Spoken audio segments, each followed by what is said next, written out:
Helo.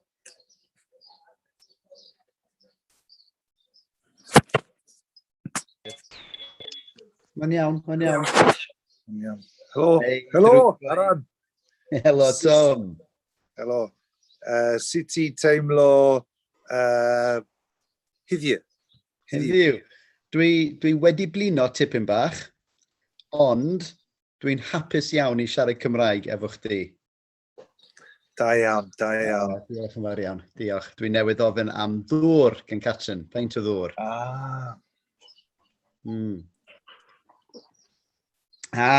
Felly sut wyt ti'n teimlo? Dwi'n teimlo hapus iawn. Tipyn bach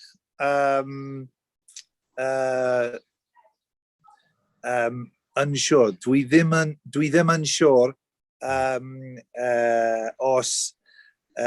os medra i cofio digon Cymraeg. Digon o Cymraeg. Perffaith, ie. Digon o Cymraeg. Digon o Cymraeg. Achos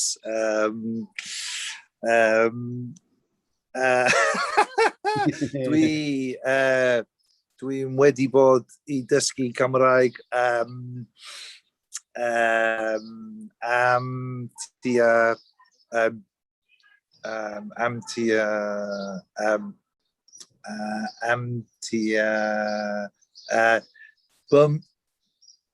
bymtheg diwrnod. 15 diwrnod, ie, da iawn. Ie, 15. Beth ydy heddiw? Heddiw ydy 14? 14. Ie, 14. Ie, 14. Perffaith. 14. Dwi isio siarad yn y Gymraeg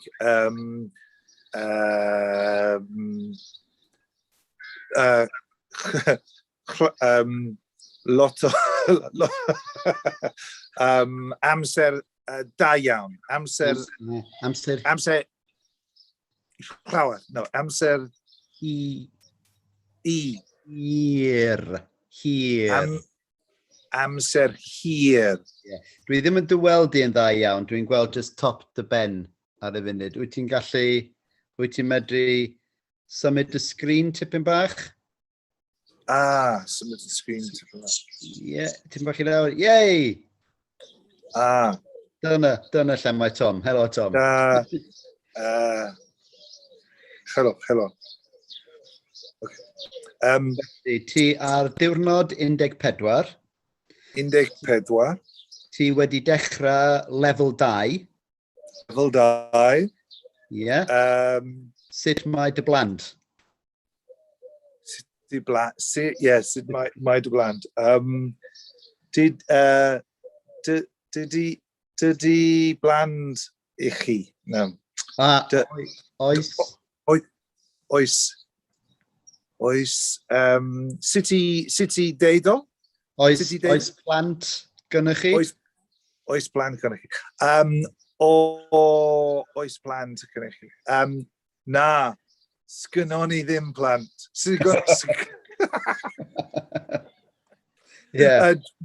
Dwi ddim gwybod sut i deud Oeth plant. Wyt ti'n cofio wythnos? Wythnos. Nos. Cysgu nos. Cysgu nos. Dwi gwybod. Dwi'n dallt. Dwi dallt. Okay. Aran, oes gennyn ni chi plant? Ie, oes gennych chi blant? Nag ois. Nag ois. Oes. Mae gen i un hogyn ac un hogan. Un fab ac un ferch. pa mor hen hinon. Ydyn nhw? Non, ni nhw. Odyn nhw. Ie, ydyn nhw. Ydyn nhw. Dwi ddim yn medru cofio. Mae'r mab yn 10 oed ac mae'r ferch, felly mae'r hogyn yn 10 oed. Mae hogyn. Ie, hogyn o hogan ti'n deud, oce, gret.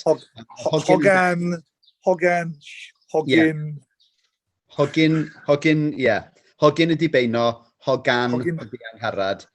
Mae hogyn yn 10 oed, mae'r hogan yn 12 oed. 12. Ie. 12. Okay. Ac maen nhw'n llon llaw. Ac maen nhw'n llon llaw. Ie, oes? Ie, neu iawn. Iawn.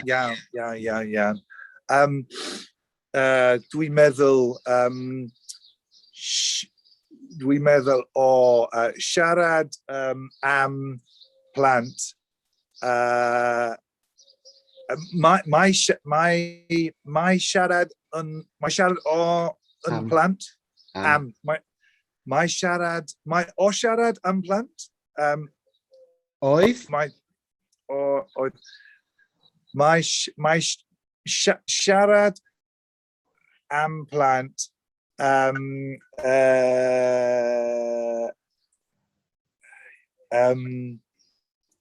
llawer anodd. Ie, mae siarad am blant yn anodd iawn. Anodd iawn, achos hyddiw, mae hyddiw diwrnod un diwrnod.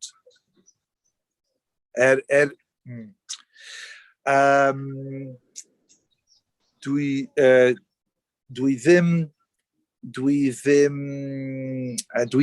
gwybod sut i deud rhywbeth am plant.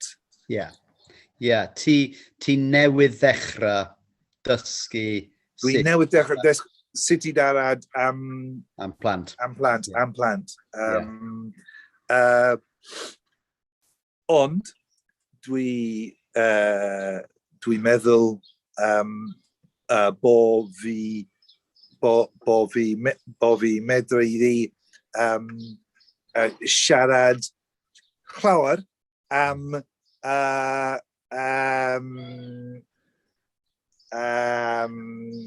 yfed a bwyta da iawn. Mynd i'r dafarn. Yn y dafarn neithiwr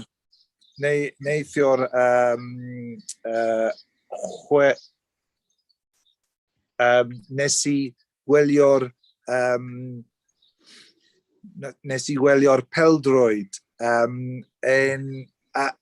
ar deledu. Loegr. Pwy oedd yn chwarae? Lloegr oedd yn chwarae. Oedd yn chwarae.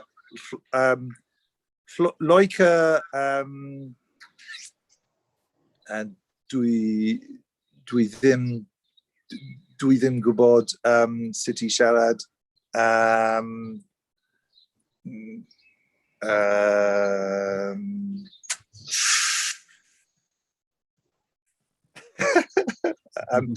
Loegr,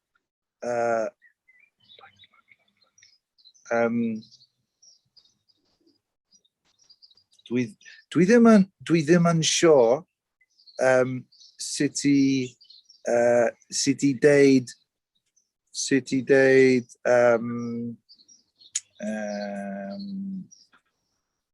Loegr.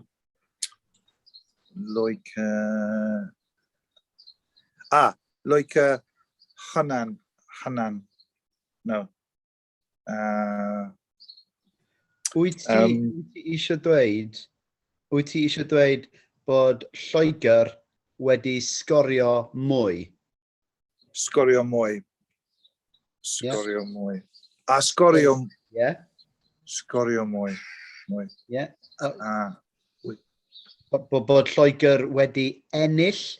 Ennill ydy, yay, tîm ni yn ennill. Do. Ni, ie. Achos dwi'n meddwl bod fi wedi clywed bod Lloegr wedi ennill. Wedi ennill.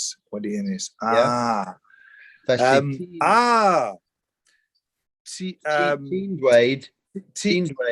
ti'n dweud, yei, mae Lloegr wedi ennill. Mae Lloegr wedi ennill. Ie, a dwi'n dweud, mae Lloegr wedi ennill. Okay. Ti chlywes i bod ti'n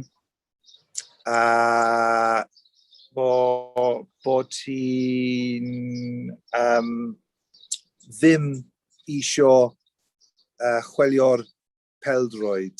Ie, ti'n iawn. Achos ti'n chwilio'r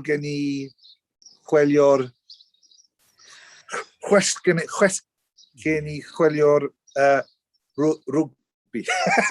Rugby, da iawn. Tom, awesome. Yeah. Ti angen dweud bod well gen ti. Well gen ti. Yeah.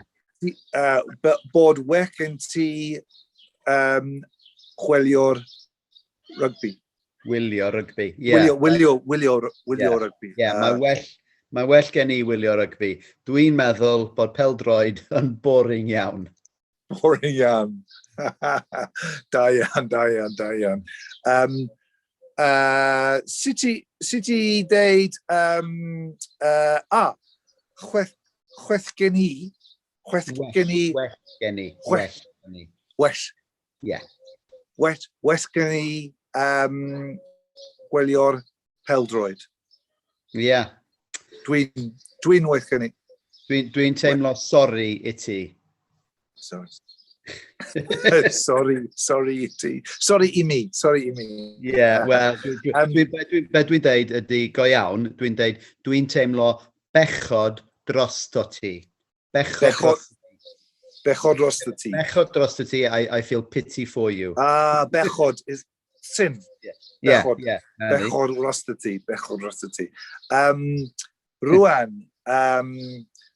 dwi isio i ti dysgu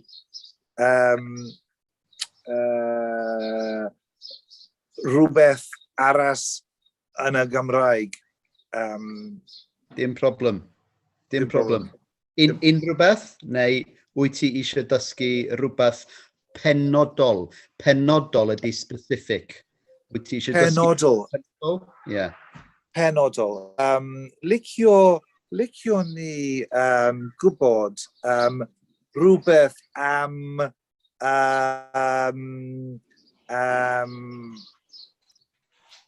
rugby. Yeah.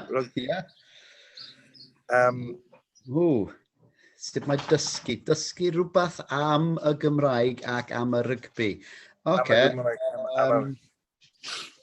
Felly beth am ennill a colli? Wyt ti'n gwybod colli?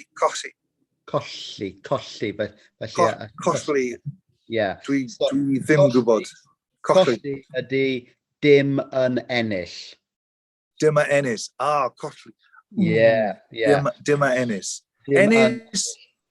Ennill ydy ie. Yeah. Ennill ydy ie. Colli. Clywes i ddim beddi dysgu. Da iawn. Da iawn. Yeah, just hwnna. Clywes i ddim beddi dysgu. Perffaith. Clywes i ddim beddi dysgu. Yeah. Colli. Colli. Yeah, da iawn. Colli.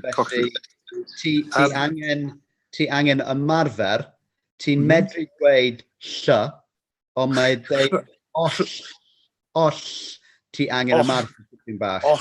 Oll. Ie, oll, da iawn. Coll. Cofio, ti'n gwybod sut i ddeud ll, ti angen ll. A wedyn oll, colli. Sut i ddeud o? Colli. Colli. Mae'n oce. Ti'n cael tipyn bach o broblem efo deud ll ar ôl rhywbeth arall. Ti angen cael y l. Gyna l. Ie. A rwan ll. Ie. Ond l. Paid y symud. Ie. Paid ag aros i mi. Ie. Da iawn. Ie, felly ennill a colli. Dwi'n hapus pan mae Cymru yn ennill yn y rygbi. A dwi ddim yn hapus o gwbl pan mae Cymru'n colli yn y rygbi. O gwbl. Ie. Felly pan nath Cymru chwarae Lloegr. Chwarae. Ie, chwarae yn erbyn. Mae Cymru'n chwarae Lloegr. Mae Djokovic yn chwarae yn erbyn Tsitsipas, y boi o Groeg. Dwi'n yn cofio enw. Tsitsipas. Ie, nath Djokovic chwarae yn erbyn Nadal. Nath Djokovic. Djokovic. Ie, chwarae ydi to play. Chwarae. Djokovic, chwarae, Nadal. Ie, nani.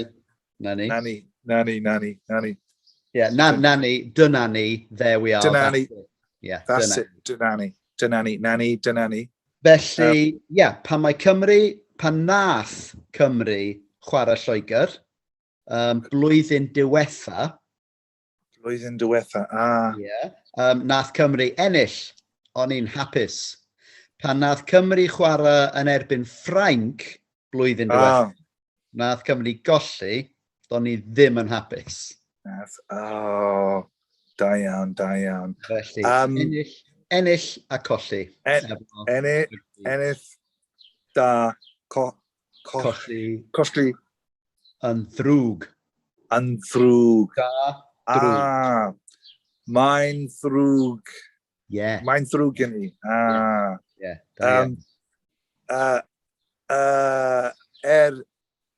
Un peth. Ddrwg. Ie, drwg ydy'r un peth. Mae'n ddrwg. Mae'n ddrwg. Aw, yn ei ddrwg. Ie. Yr un peth. Rwan, dwi'n meddwl bo fi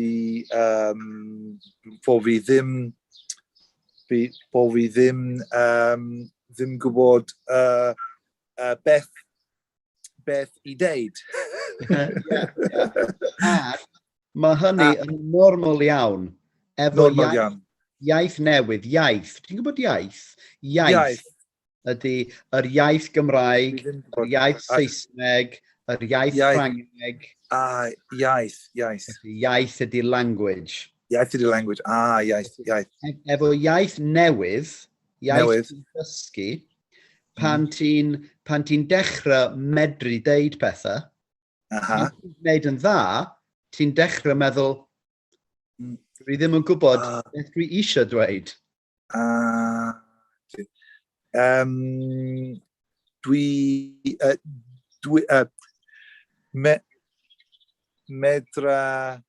Fedra i dars llawer beth i dysgu, ond dim Popeth. Popeth. Yeah. Popeth. Dim Popeth. Yeah, iawn. Iawn. Oce, dwi'n trio eto. Beth dwi eisiau deud ydy pan ti'n dysgu iaith newydd. Pan ti'n dysgu iaith newydd. Yeah. Okay. Newydd. Yeah. Pan ti'n dechrau, does dim problem. Does dim problem. Yeah. Beth ydw i eisiau dweud? Dwi eisiau dweud beth dwi'n medru dweud. Yeah. Achos ti'n medru dweud just tipyn bach.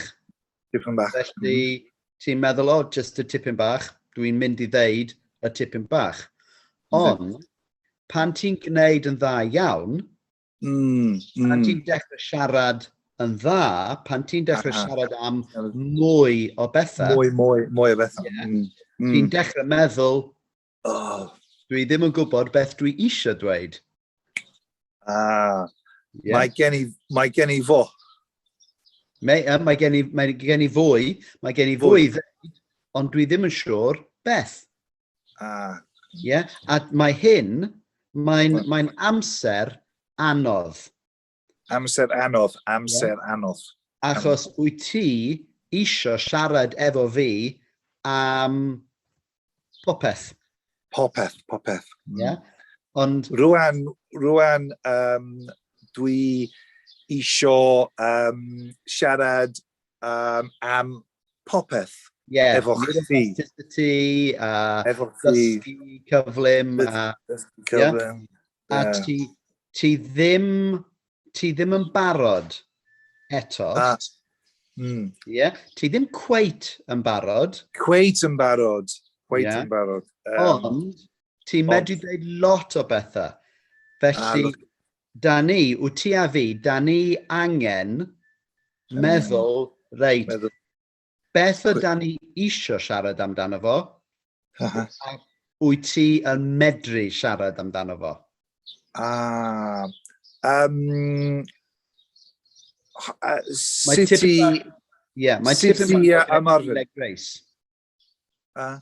Mae tipyn bach Mae tipyn bach fel gwneud three-legged race. Yeah? Three-legged race. Mae gen i fo. Mae gen i fo. Fwy? Got it. Mae gen i fo. Mae gen i fo. Yeah, okay. Yeah. Mae gen i fo.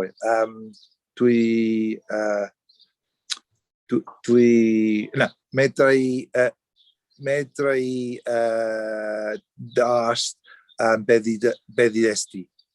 Perffaith, gwych. Ti'n dallt yn dda iawn rwan. Wyt ti'n gwneud ymarfer gwrando? Wyt ti'n gwneud ymarfer gwrando? Ymarfer gwrando. Gwrando... So clywed ydy to hear. Gwrando ydy to listen. Listen. Ymarfer gwrando, are you doing the listening exercises? Do.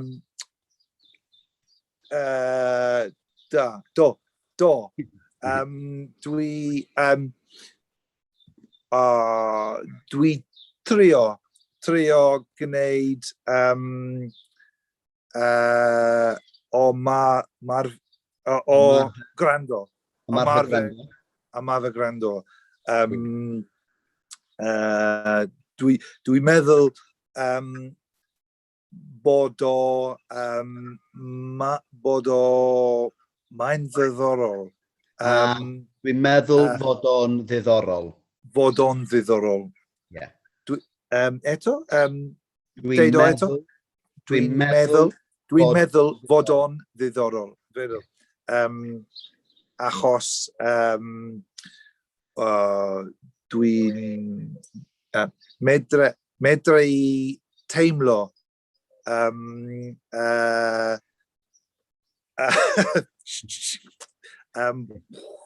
dwi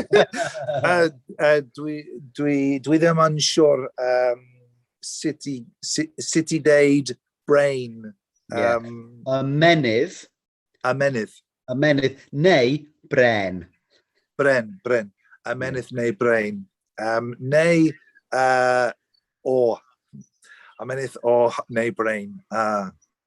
Okay, da iawn, da iawn. Dwi isio deud mwy. Dwi isio siarad mwy. Dwi teimlo tipyn bach frustrating. Yeah.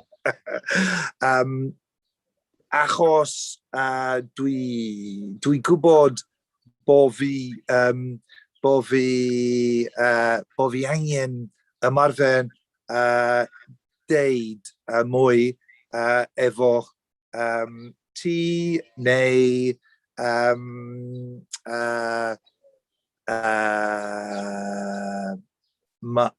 mae chri pawn.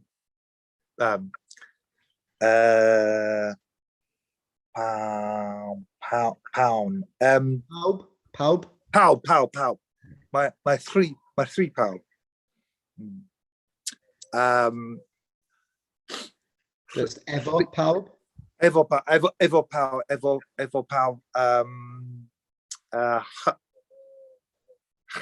Class pawb. Other people. Efo ti o... Yeah. Neu pobl eraill. Neu pobl eraill. Na ni, yeah, da iawn.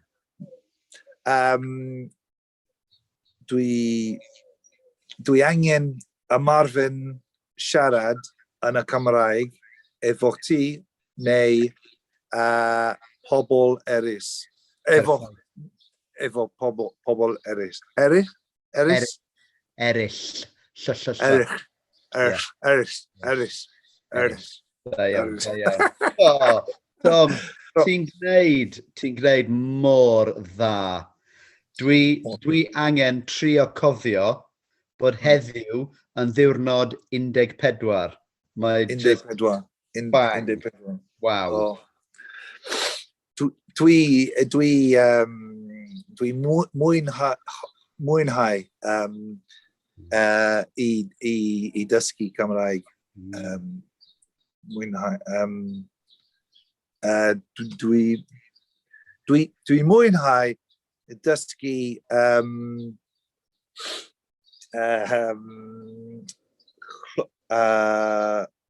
llawer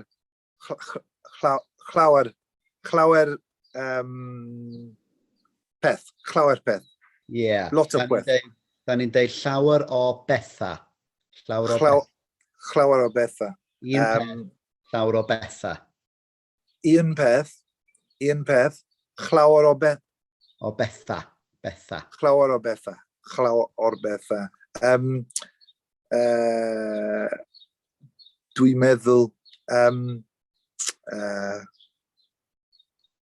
Dwi'n meddwl rhaid I mi chwella. Yeah.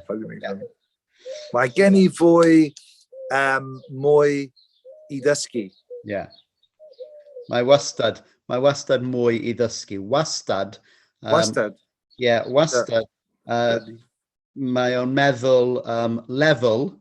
Neu always. Wastad. Yeah, so mae wastad mwy I ddysgu. Mae wastad mwy I dysgu. Da iawn. Mae gen I fwy I ddysgu. Dwi eisiau dysgu mwy. Da iawn. Aran, be wneud I ar y penwythnos am? Penwythnos ma. Yeah. Be wneud I ar y penwythnos ma?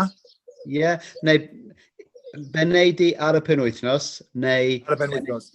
Penwythnos ma. Be wneud I penwythnos ma? Yeah, mae'r penwythnos yn teimlo bell I ffwrdd. Pell ydy far. Bell I ffwrdd ydy far away. Mae heddiw yn ddydd llun. Yeah, mae'r penwythnos yn... Okay. Ond dwi'n gwybod mae parti penblwydd ar y dydd Sul. Dydd Sul, parti penblwydd. Parti penblwydd. Yeah. Parti penblwydd. So parti ydy just parti. Parti. Penblwydd ydy, pen ydy head. Pen wythnos, pen head. Yeah. Blwydd ydy year. So the pen of the blwydd is the birthday. Yeah.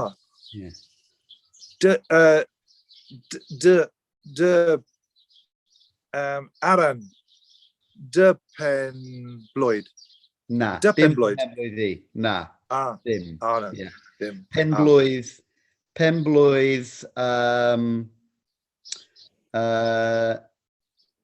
Nyth I Catrin. Nyth ydy nis. Gran nis, actually, dwi'n meddwl. Nis I di. Penblwydd un o plant y teulu. Un o plant y teulu. Okay. So, sut I deud so? Felly. Felly. Yeah. Felly. Ges di amser da pen wythnos diwetha. Da iawn, gwych. Do, geithon ni fel teulu. Ti'n gallu dweud ges I, neu geithon ni. Geithon ni amser da, oedd the tywydd yn braf. Tywydd ydy weather. Oedd yn braf. Oedd yn braf, da iawn. Oedd hi'n braf, oedd y plant yn y pwll nofio.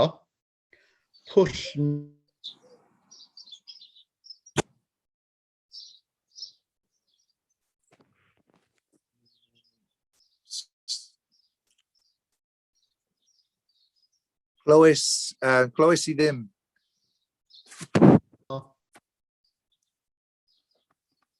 A beth am rwan? Na ni, Okay. ni'n ôl. Na ni. Okay.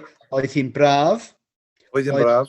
Oedd y plant yn y pwll nofio. Pwll nofio. Yeah. Swimming. Yeah, na ni. Pwll ydy pool, nofio ydy swim. Nofio pwll. Felly, oedden nhw yn y pwll nofio yn yr ardd. Mae gen ni pwll nofio bach. Bach. Bach. Yeah. A wnaethon ni fwyta, wnaethon ni yfed. Nes I ddarllen lot. A ges I brechiad. Brechiad. Ydy hyn I mewn yn dy fraich. Tynnu braich I fyny. Brechiad. Yeah. Felly, dim Covid I aran. Covid I. Yeah, yr ail. Ail.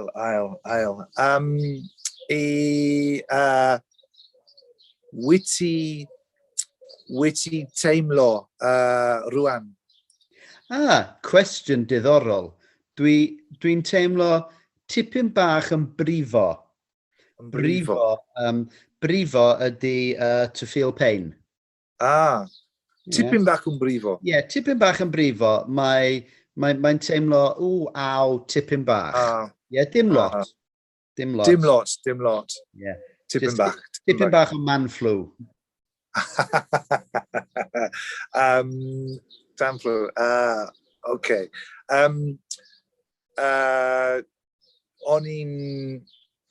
O'n i'n mynd I siarad, o'n i'n mynd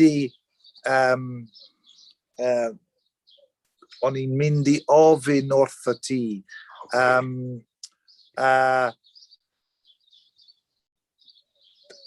Ond dwi ddim yn siŵr sut I deud o. Hes di amser, Hesti gofler ymlacio. Ti eisiau gofyn cwestiwn, ti'n deud gesti gyfle I ymlacio. Gesti gofler ymlacio. I ymlacio pen ar wythnos. Pen y wythnos? Ie, penwythnos. Penwythnos. Ar penwythnos. Diwedd. Diwetha. Do, ges I gyfle I ymlacio. Nes I darllen llawer o'r llyfr Emma. O chlyfr Emma. Ie. Emma, oh. Witty,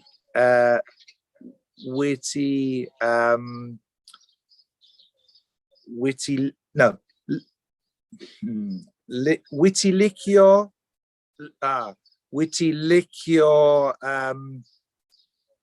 darllen,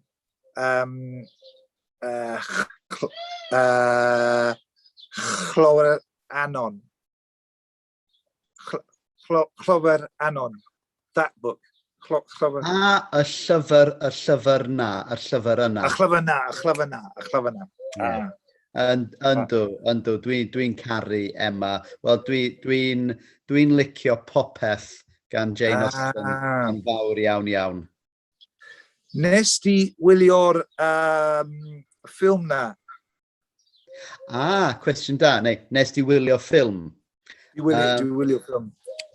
Do, ti'n mynd I chwerthin. Chwerthin ydy to laugh. Ti'n mynd I chwerthin, ond neithiwr, neithon ni wylio Pride and Prejudice. Yeah. Felly, da ni'n gwneud lot o comfort viewing Jane Austen ar y funud. Ar y funud? Yeah, ar y funud, minute, at the minute, at the moment. Ar y funud, minute ar y funud. Okay. Dwi'n meddwl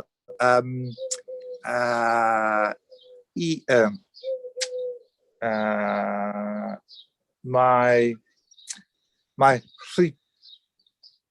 rhai peth Rhywbeth neu rhai pethau? Rhywbeth.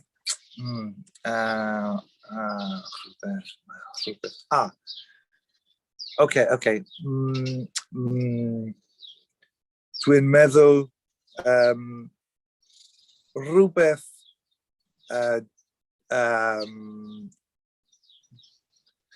dwi ddim dal yn siŵr fynd mutations. Dwi ddim Stwffio nhw. Yeah. Mutations. Stwffio nhw. Yeah. Stwffio nhw. Stwffio nhw. Okay. O'n i'n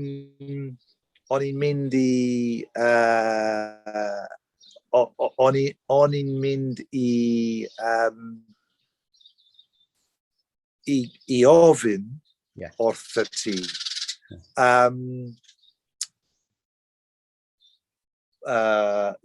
Dim o'n i'n mynd I gofyn wrth ti. Yeah. Treigladau, da ni'n galw nhw. Treigladau ydy'r enw. Treigladau? Yeah, treiglad ydy mutation. Treigladau ydy mutation. Treigladau. Treigladau. Dim problem. Stwffio nhw. Dim problem. Stwffio nhw. Iano, them. Stwffia. So, nhw is them. Stwffia is the imperative for to stuff. Stwffia nhw.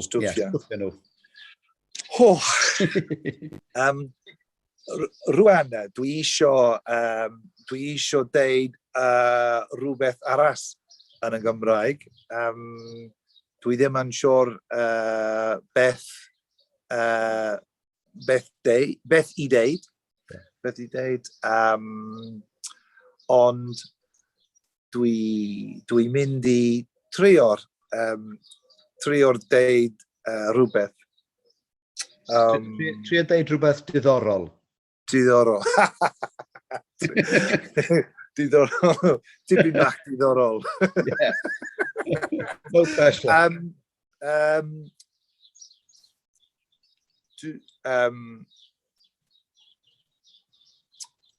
Dwi ddim yn siŵr os medru cofio.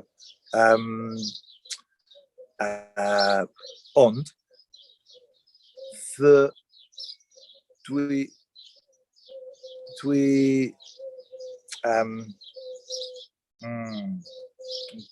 okay. Da mam, fidodd da mam na ddylwn ni fynd allan neithiwr. Yeah. Fynd achos fidodd da mam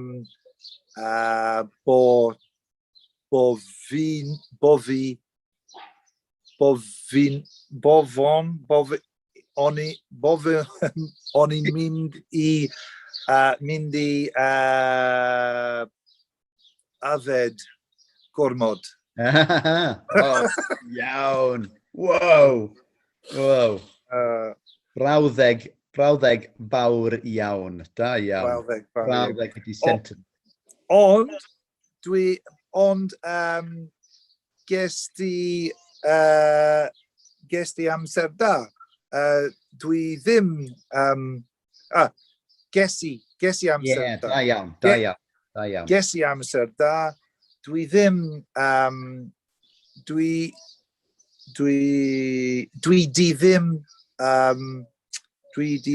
yfed gormod. Nes i ddim yfed gormod. Nes i ddim gyfer. Do'n i ddim bod ti'n siarad Cymraeg o dda iawn. Doeddet ti ddim yn gwybod bod fi'n siarad Cymraeg. Ie, mae'n dipyn o sioc. Do'n i ddim, dwi'n gwybod. Do'n i ddim yn gwybod. Ie. Do'n i ddim yn gwybod bod ti'n siarad hi'n dda iawn. Ie. Wel, dim yn dda iawn, ond just siarad ti, ti'n modd? Ie. Okay. Banawn hyddiau, be gwneud i... Ie, beneidi. Brawn heddiw. Ie, wel, siarad Cymraeg efo chdi, ac wedyn dwi angen mynd i'r ysgol, i nôl y plant. Ysgol ydi esgwela, ysgol. Ysgol. Ie. I nôl y plant, so nôl. Nôl y plant. Nôl can be back, or also we use it i nôl rhywun, to fetch someone, i nôl rhywbeth, something. I nôl y plant. Ac, wedyn tipyn bach mwy o waith, ond dydy hi ddim yn braf iawn, ond mae tipyn bach yn braf. Dwi isio eistedd, to sit, yn yr ardd. Yn yr ardd, in the garden? Yeah, na ni. Yn yr ardd. Yn darllen Jane Austen. Darllen Jane Austen. Da iawn. Dwi'n meddwl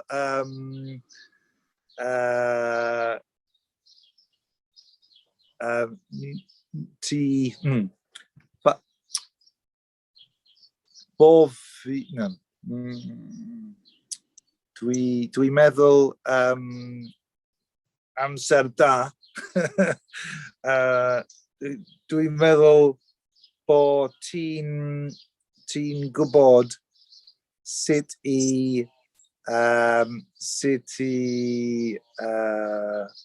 gwneud. Ti angen sut i gael. Sut i gael. Cael is have or to get. So ti'n cael amser da. Sut i cael gael. amser da. Sut i cael amser da. Sut i gael. Dwi'n gwybod. Dwi'n gwybod sut i gael amser da. Dwi'n barod. Dwi'n barod.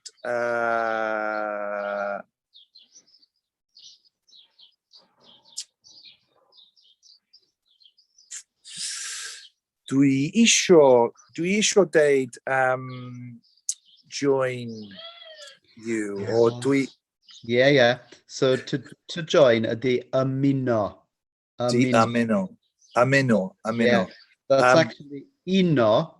Uno is to unify, to come together, to make one. Uno. And ymuno, when we say it sort of makes it refer to us. So ymuno, I become one, I join. Ymuno. Dwi o'n i'n trio'r deud bo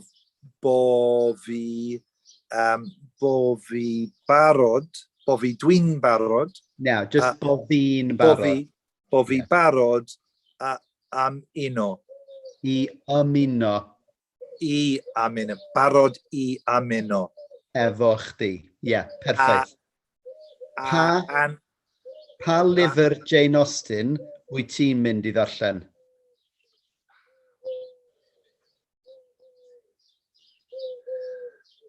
Pam wyt ti Jane Austen? Pa is where, when? Well, yeah, we often use it for which. Which, Yeah. So pa lyfr is which book. Pa lyfr Jane Austen. Wyt ti'n mynd I ddarllen? Dwi ddim isio darllen Jane Austen.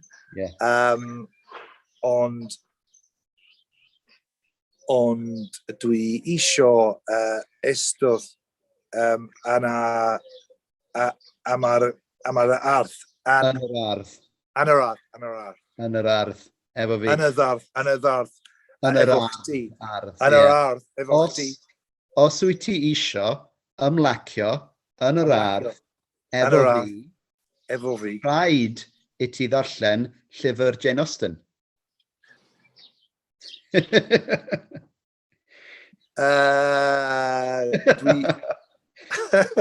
Dwi'n meddwl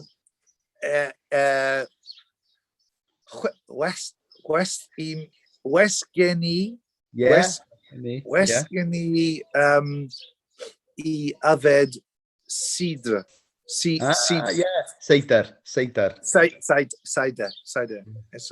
Digon teg. Mae'n bosib I yfed seidr a darllen llyfr Jane Austen. Mae posib, it's possible.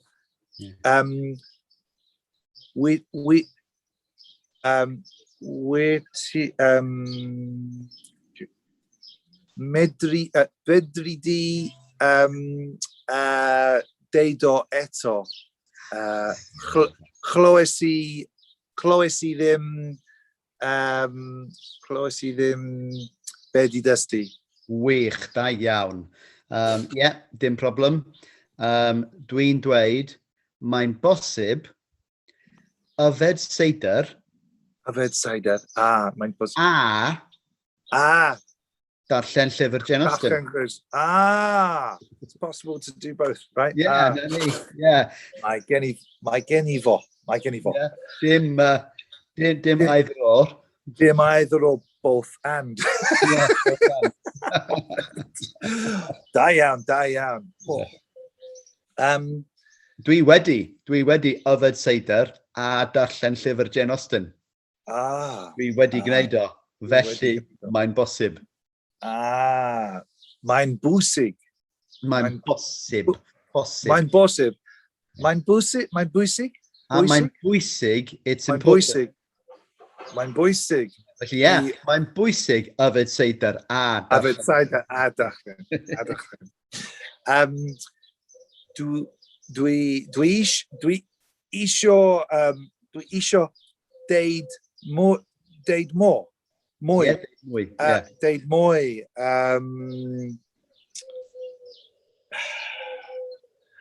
Ond fy brain. Fy brain stopio. Dwi isio i ti dweud. Dwi ddim yn siwr. Dwi isio i ti dweud, mae fy mren wedi stopio. Mae fy mren wedi stopio. Wedi stopio. Da iawn. Achos ti'n gweithio yn galed. Gweithio'r galed. Gweithio'r galed. To work hard. Gweithio'r galed. Nes i cyfarfod rhywun yn y dafarn sy'n nabod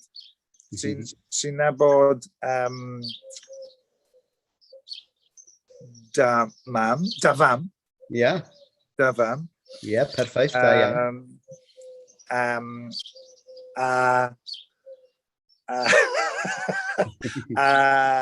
Fydodd hi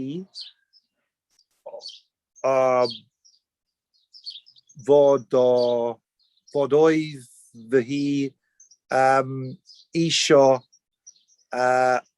yfed cider efo chdi. Dwi'n drist bod fi ddim wedi cyfri di to count. Cyfri geiriau yn y brawddeg yna. Okay. Da iawn. Brawddeg hir iawn. Hir iawn. Brawddeg. Oedd o braf. Okay. Wyt ti'n teimlo rwan? Dwi yn teimlo'n hapus iawn. Dwi yn... Mae'n anodd credu ydy to believe. Mae'n anodd credu. Mae'n anodd credu bod ti wedi bod yn dysgu Cymraeg ers 14 diwrnod. Ers 14 diwrnod. Da ni wedi bod yn siarad rwan am 55 munud. 55 munud? 55 munud. Yn y Gymraeg. Heb siarad Saesneg. Waw. Oes neb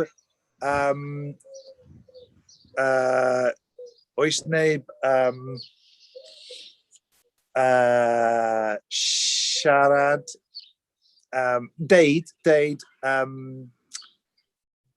dim phosib. No. Bydda pobl yn meddwl bod hyn ddim yn bosib. Ddim yn bosib. Diwrnod 14. Dwi isio siarad cymaint a phosib efo chdi. Gwych, a dwi eisiau siarad cymaint a phosib efo chdi hefyd. Dwi'n synnu at faint di dysgu. Faint dwi wedi. Dwi wedi dysgu. Nawn amser bi. Bir.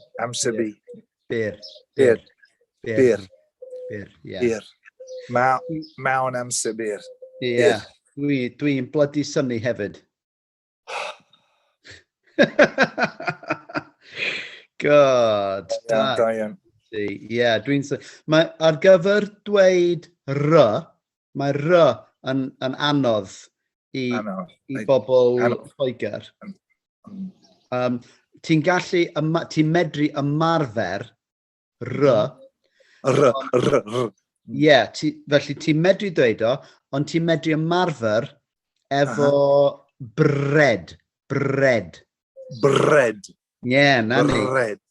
Ac os ti'n ymarfer efo bread, all amser, ti'n medru dweud red.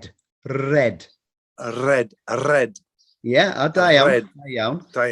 Ac os ti'n ymarfer dweud red. Ti'n bach bob dydd, wedyn ti'n medru dweud pethau fel beer. Na ni. Achos mae angen ymarfer y tafod. Tafod ydy... Tafod. Beer. Da iawn. Amser beer. Ie. Noun. Amser beer. Da iawn. Beer, ie. Beer. Da iawn. Waw, sut wyt ti'n teimlo? Sut wyt ti'n teimlo? Dwi teimlo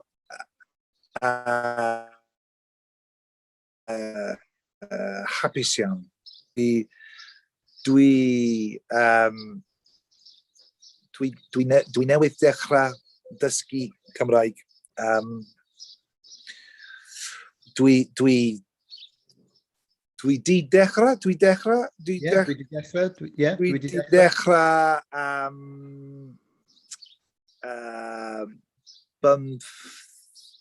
15 diwrnos yn ôl. Diwrnod yn ôl, ie. Diwrnod yn ôl.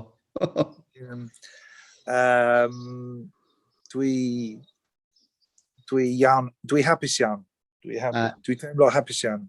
Heddiw am y tro cynta. So tro ydy a turn or a time. Y tro cynta. Tro cynta ydy the first time. First time. Tro.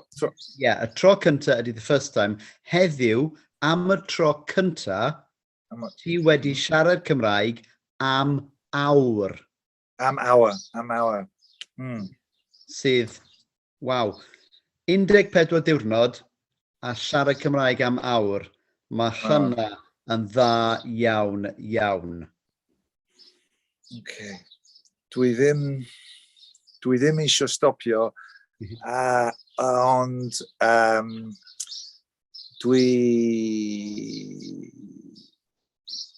gwybod bod ti'n angen fynd i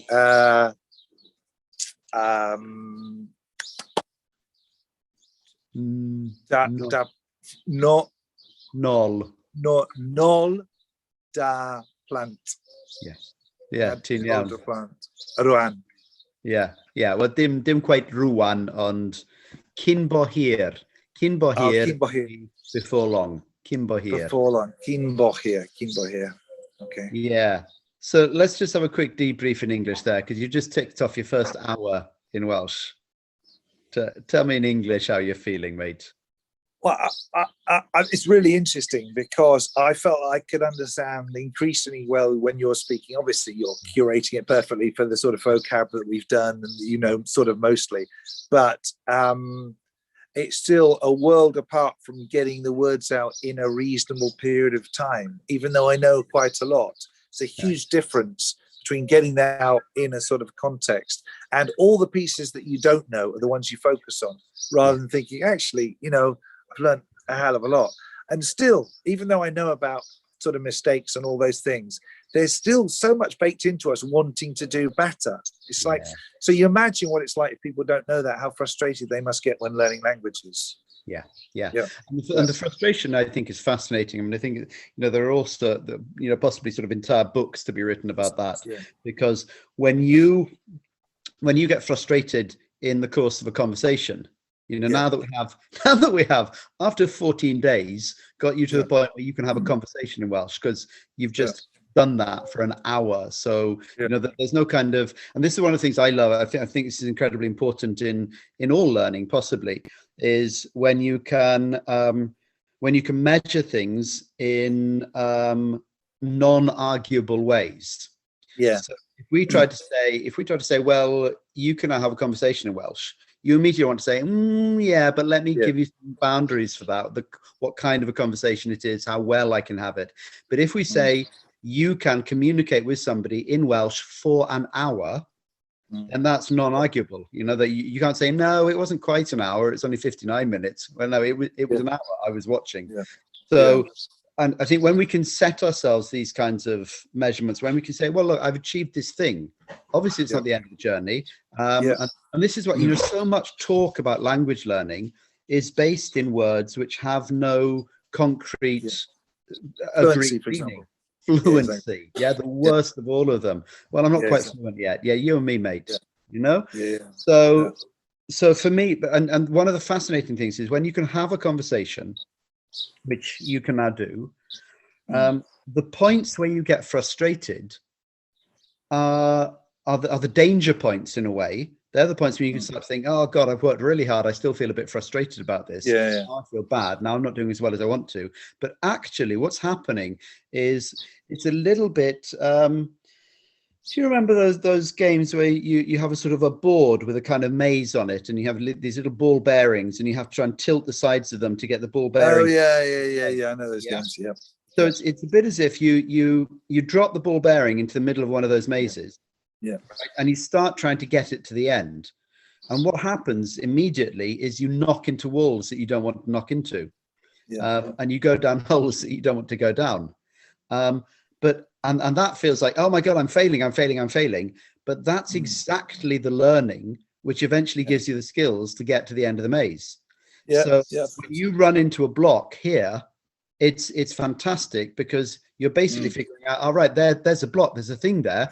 There's a thing that's missing, I haven't worked out how to do. And exactly. And if it crops up in a conversation, it's ultra high value. Because if it crops up in a conversation inside an hour, then it's very likely to crop up in a lot of other conversations. Of course. So it's a pointer to like, oh, this is this bit that you can, it's almost as if you were kind of, you know, if you were that old thing about you know, there's not enough space in this room to swing a cat. So if you imagine you're in a room and I don't know, you're blindfold and you're swinging your cat and every now and again you know your cat's hitting against the light shade and screaming at you and you're trying to figure out, right, where are the limits of this room. Swinging a cat is probably a bad metaphor here because this is going to get, I've got 2 cats that I wish we didn't have. So that's probably some subconscious anti-cat feeling coming in here. I've got no cats. So if you're just blindfold and you're trying to find your way around this room until you can get to the stage where you know where things are and where you can go. So every time you knock into something, that's a learning point. Yeah, of course. And you need to knock into things. If you just stand in the middle of the room saying, okay, right here, I can put my arms out, I don't touch anything, so I'm just going to stay here, then you're never, ever, ever going to map out the room. And this is kind of what's happening with forced production. People usually they leave it until much, much, much later because it feels tough and it feels frustrating. But what they're really doing then is learning all this language and standing in the middle of the room with it.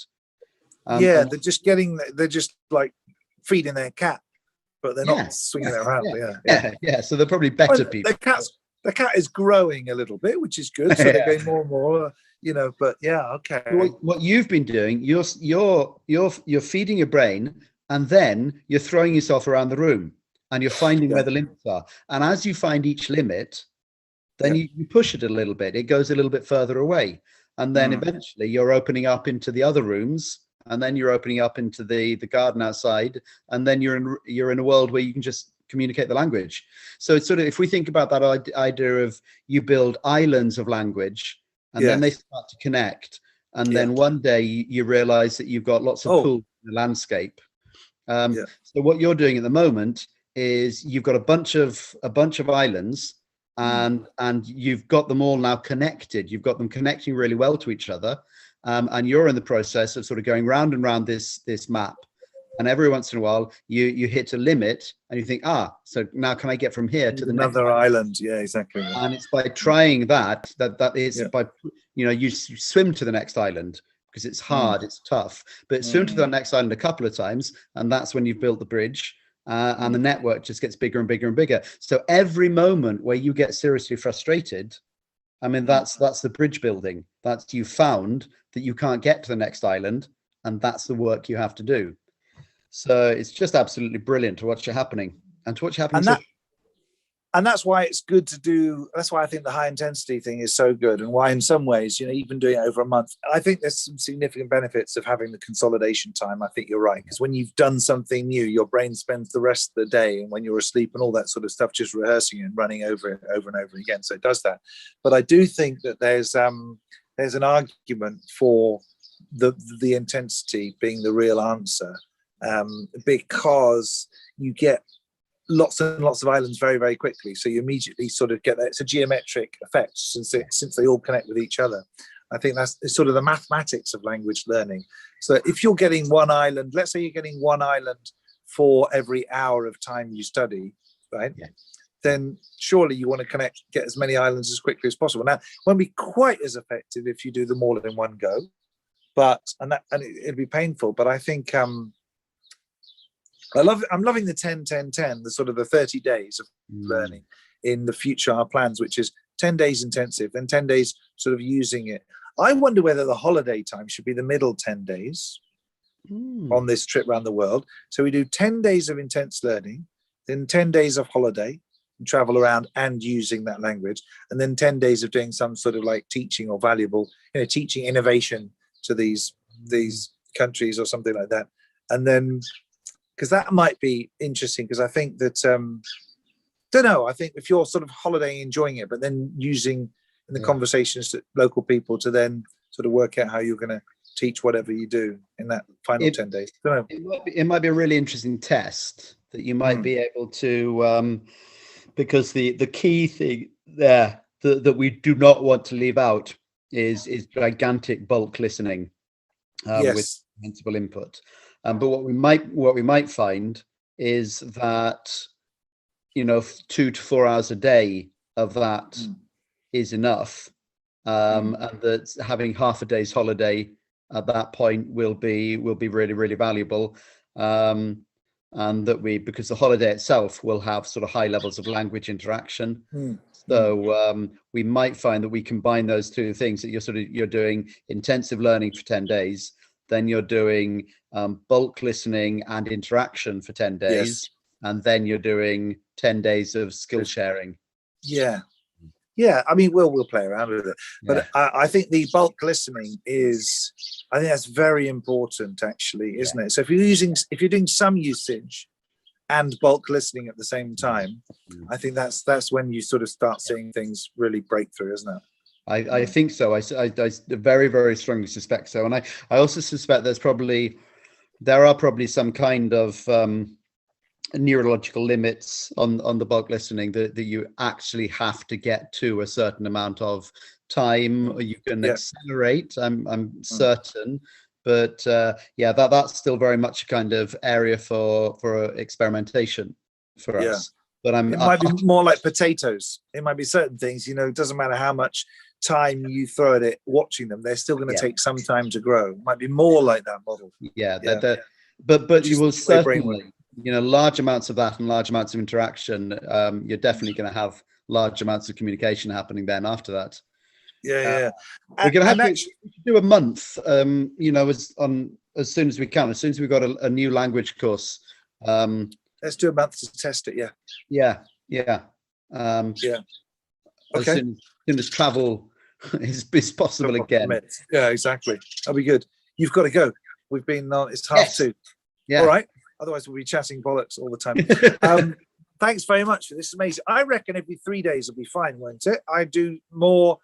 I just logging every day, and then we do a longer conversation. I mean, obviously, it would be great to speak 10 hours a day in Welsh from now on. But if we're saying 2 hours limit, trying to keep to that. If we have one of these every 3 days, I think. Well, how about we try and do one a day for this week, and see what happens with that. Yeah. Okay. All right. Fine. The last time we talked, you did 40 minutes. Yeah. And you've had a step on again from there. This hour will definitely have triggered your brain into doing some extra consolidation and stuff. Exactly. So it's really interesting for us to see at this stage. We're pretty much the half-point stage. Yeah. We do a 5-day run of an hour a day. It might be a real accelerator. Okay, let's try that then. I'm up for that if you're up for it. Superb. Yeah. Okay. We'll make it work around school runs, but it should be fine to do it every day. If it needs to be 1:30 to 2:30, that's okay. Something like that. Maybe if that works. I'll ping you early tomorrow and figure out where we are. But I think it should be fine at 2 most days this week. And we've got tech tomorrow as well. Yeah. And then we've got to catch up about all sorts of other stuff. Yeah. Superb. The less fun stuff in a way, and more fun stuff as well. Yeah. All right. Yeah. Okay. Cheers. Ta-da. Okay. Bye. Ta-da.